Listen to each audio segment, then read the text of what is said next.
Jodi under the age of 14.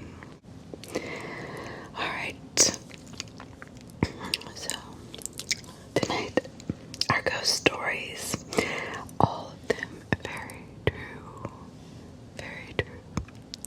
The first one is my when I was around 12, 13, I would go after school with my friends to go skiing in Ohio, northern Ohio, and my parents had to work late sometimes, and they couldn't always pick me up, so my friend's brother would come sometimes, and one night, as he was taking me home, my friend, she was in the passenger seat, and I was in the back, and we go underneath this bridge, which we always went under. It was close to my home, and it was very snowy and dark, and it had been snowing, and it was currently snowing. And as we turned the corner and coming out of the bridge, or out from underneath the bridge, we all three saw a baby swaddled in a blanket, to the point of where my friend and I screamed, "There's a baby!" And our brother slams on the brakes in his car. Now we turn around as fast as we can, and we're thinking it was not a premonition, it was not a ghost, it was a baby. That's what we all saw.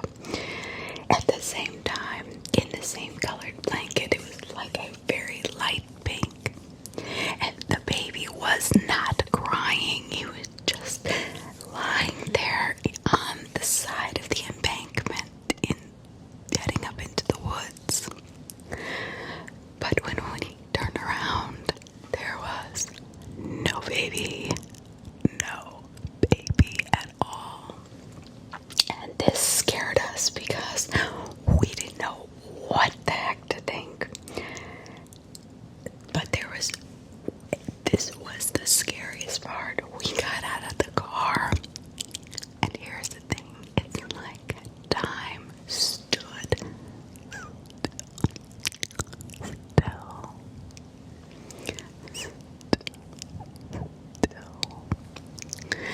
It was like another dimension we entered at that moment in time.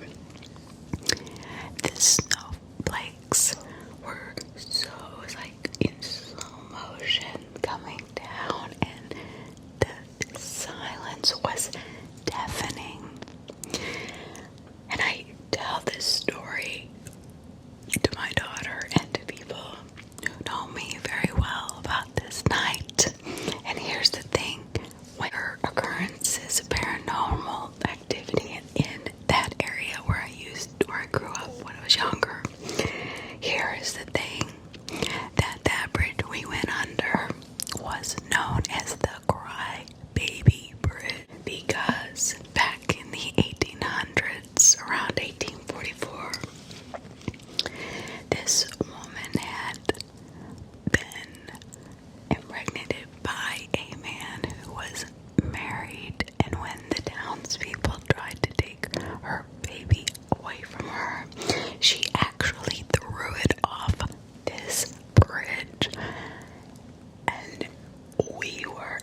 exactly the same time.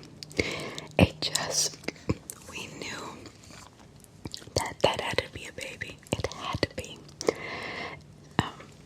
That is my Ohio ghost story. So now, let's talk about, this comes from the Ohio Exploration Society. Now, Summit County is where I'm from in Ohio, northeastern Ohio. And as I'm reading this, I realized that Ohio is one of the most haunted states in the United States. So let's talk about the Carroll Street House. A sorority member from the University of Akron one snowy night was said to have hanged herself in the boiler room of this house, being tortured by the loss of a boyfriend. Plates have been thrown around and closet doors in the attic fly open and shut by themselves. You can hear somebody walking above you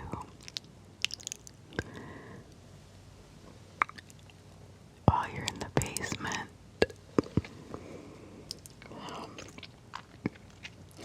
And sometimes on that first floor, you can hear people moving furniture around you. Upstairs, when no one else is in the house, for you and the ghost. Now, this house is now owned by the City of Akron Police Department for SWAT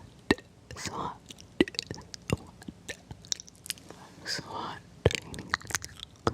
SWAT training.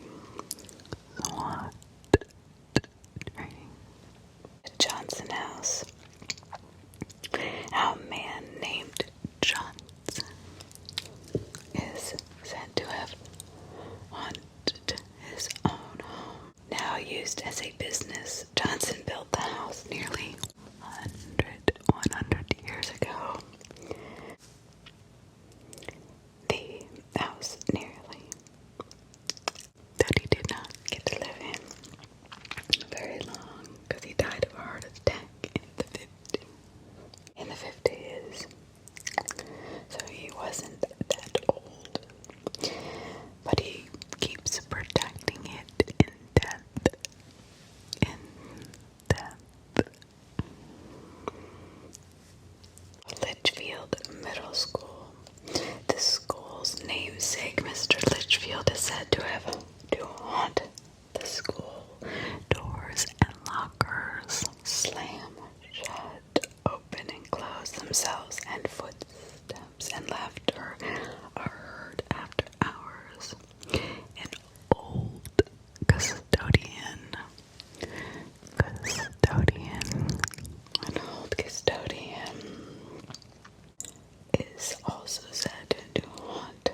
she would take us, and they did a beautiful fountain, and just, it was like going to Disney World, in the middle of winter. It was always so well decorated. It was new in the 80s, and everybody wanted to go there. And there was also Summit Mall, but it was just a beautiful mall. Well, after Rudy, the serial killer, killed those two girls there, and they were found, then a man had been electrocuted and burned to the point of non-recognition or even ability to identify him without dental records. And then another serial killer had been known or thought to have left a couple bodies there.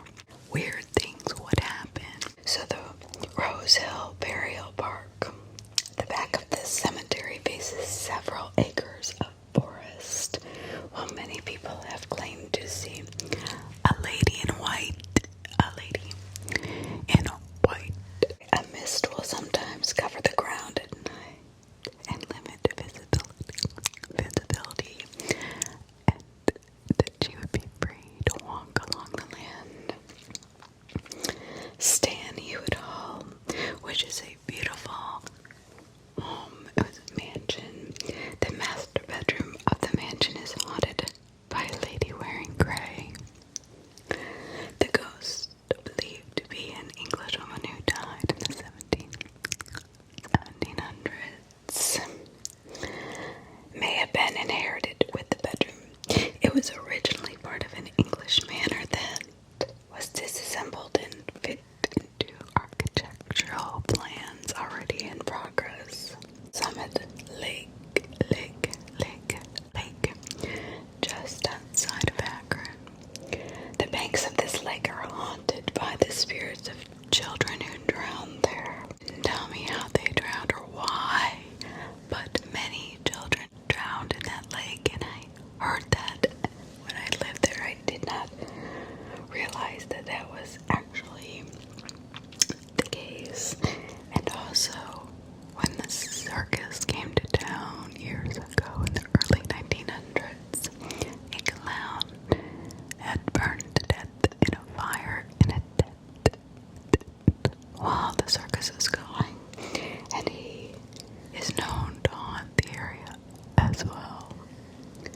Top of the world, a shadowy black figure is often seen on the property, now part of the Hampton Hills Park. It is said that a farmer and his family who once owned the property were murdered there by a satanic cult. Another version of the legend states that the farmer murdered his wife and 2 children before hanging himself in the barn. Neither of these stories have ever been confirmed. It is also believed the hill of a Native American burial ground. The old farmhouse was torn down years ago, but the barn still stands. Now, other infamous serial killers have been in the grips of Akron, Ohio, such as Ted Bundy, Helter Skelter, and, of course, Jeffrey Dahmer. Bath, Ohio is exactly where I was from. Hale Farm and Village. I just took my daughter there this past fall.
yesterday, the day before. Remember when I was really upset with Beth up there, and we were both in that house just before we left? I mean, literally, I just walked off and got in the car. It was really strange. I didn't even know why. I was so angry with him. But now, maybe that is why. My grandmother lived near Sandusky in Mansfield, and my mom grew up in Sulphur Springs, Ohio. Mansfield is home to the oldest and most beautiful prison in that area and possibly in the United States. But it was made and built by this German man who came and built it like a castle. And when I was little, I remember thinking how eerie and creepy that this place looked. It had this red gate, and you'd walk up, right up to it. I mean, we never went in it, of course, but my dad would drive by it before we would go, or after we would go, come home from my grandparents' house. And I always thought it was an orphanage, but it's not. It was actually a prison for prisoners that did minor crimes. Now, and about 15 years after it was built, this is what started to happen. People started getting really jam-packed in there, and they started to get into fights, killing people. Some of the guards had been killed by ex-prisoners. The warden's wife had been looking for something in her closet, and there was a loaded gun in the closet and had gone off and killed her. And then her husband, the warden, was in his office, which was the old hole, what is it called? And he had a heart attack out of nowhere at 45 years old. And that's not the only things that they had happened there. They had quite a few inmates that murdered each other, took their own lives for no really apparent reason. They were not violent criminals. This was for just petty crimes and criminals that were kind of not violent, not going to stay in prison for very long, but had to stay longer than the jail would hold them. And this was in Mansfield, Ohio. So I found that very interesting because I had no idea that this place that I used to really be in awe of most of my young life was so haunted.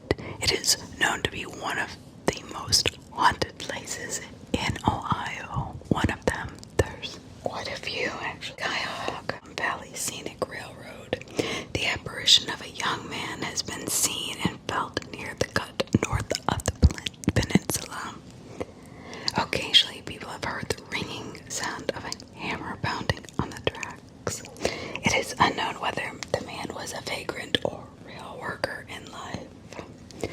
But I do know my friend Kevin and I, when we were little, like 6 or 7, our parents came with us and we went on that railway, and there's a picture of us, and behind us you can see a young man, almost a boy figure, right in the picture behind us. I always thought it was just someone trying to get in the picture, but it wasn't a clear picture. And you know how if you were in this era, you knew that sometimes Polaroids would take that double picture. So my mom always said, oh, that's nothing. That's just probably where it's doubled up, or that extra like light, I don't know what it was. I don't even know how it got there, but I guess it was from the picture before. But it was kind of like like you could see another picture in the picture. But I know it was not, and I always told her that. I said, that is not from anything that we took. She said, oh yeah, that's just Kevin. It was another picture that was there. I was like, well, where's the picture? So, she's gone, so we cannot debate this. But I think it's just that. In Peninsula, we continue on with the witch's grave. Now this is really creepy. The witch's grave is a grave that is known to be of a very powerful witch and has been struck by lightning so many times that the actual gravestone has practically melted, has almost melted completely, where it's been hit and hit and hit by lightning over and over again. Now that is creepy stuff.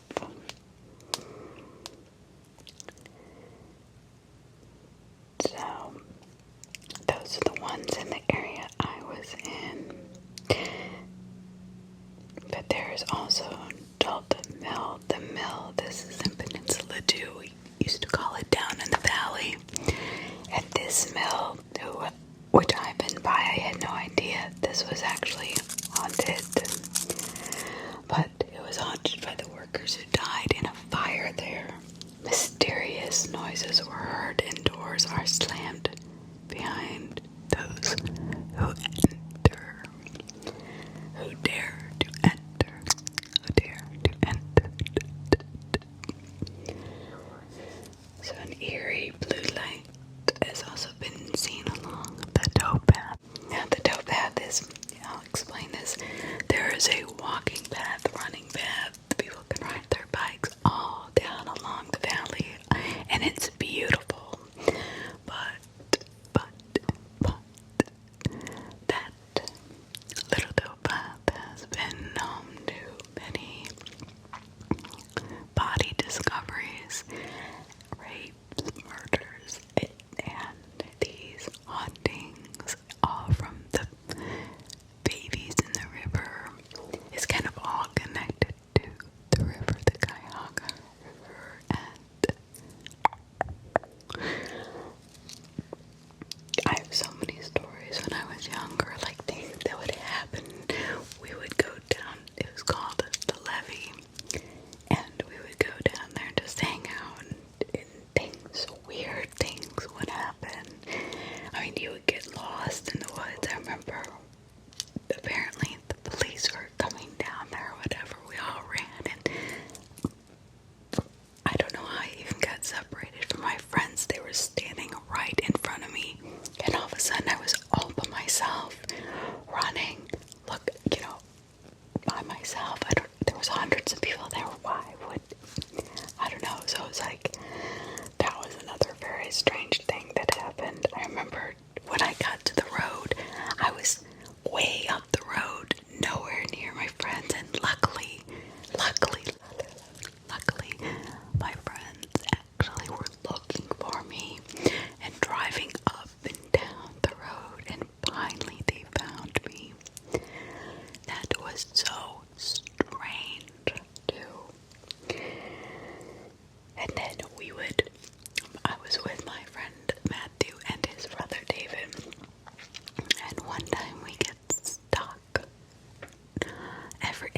Every time we went up at this one hill, we would get stuck, and we would go and look for something like you could put behind the tire to kind of give the car, something to stick to so it could get out of the snow or the ice.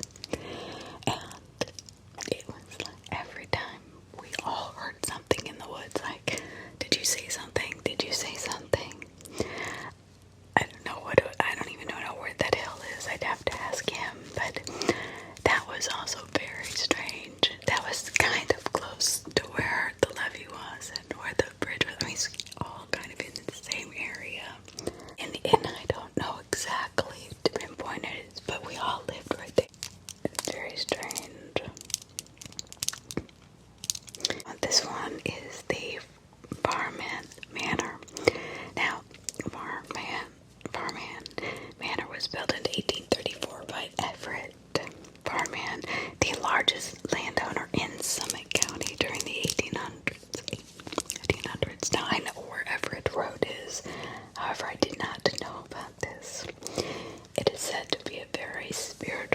place where spirits gather and they will just linger there. To this day, ravens keep a watchful eye on the estate. Barman's little daughter drowned in the cistern when she was only 7 years old in 1858. Her spirit has been seen playing in the yard at the house. A little girl's voice can be heard at times. Apparitions miss voices, sense, and touching are just some of the things that have interacted with witnesses. So I did not know a lot of these, and this is just in the little area that I was from, or my grandmother was from.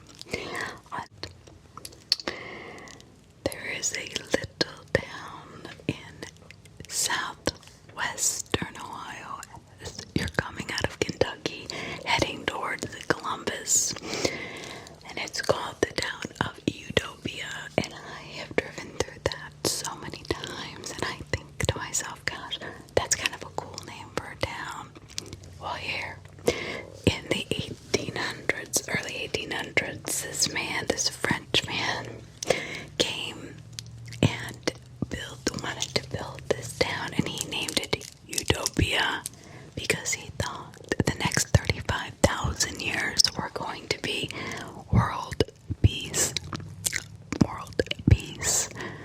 And boy, was he wrong, right? But his little utopia only lasted for 1, 2, 3 years. And then weird things started happening to the people, to the point of where there is an underground place that they would go to worship, and it is creepy looking. It has all brick, but it's kind of built like a cave, and you can see where there's an altar and places to sit, and it's pretty big. But people would start having these underground secret spiritual meetings, and eventually the town just kind of died. Literally, nobody moved into that town. Moved out, to the point where if you look it up on a map, it says this place does not exist. If you can only find it by its zip code. That is an interesting fact as well. Creepy Ohio ghost stories of northeastern Ohio, northwestern too, where my grandma lived. But next time I will have more stories from Ohio. There's thousands of them, to the point of where they say that Ohio is one of the most haunted places in the United States. Thank you so much for listening. I hope you got a few tingle scares and enjoy the ghosts of Ohio, and then my own personal